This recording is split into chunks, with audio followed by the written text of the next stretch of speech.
Palalakasin ng dalawang sirkulasyon ang habagat ngayong weekend, kaya maghanda na po sa maulang panahon.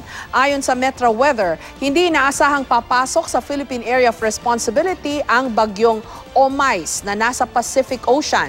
Posible namang maging bagyo ang namumuong sirkulasyon sa loob ng PAR o Philippine Area of Responsibility bukas.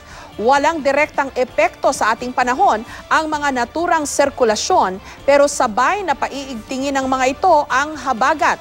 Kaya mula umaga hanggang gabi bukas, uulan sa Calabarzon at Mimaropa Region.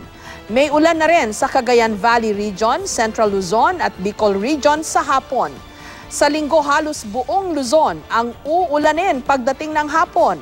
Dito sa Metro Manila, mataas ang tsansa ng thunderstorms ngayong weekend.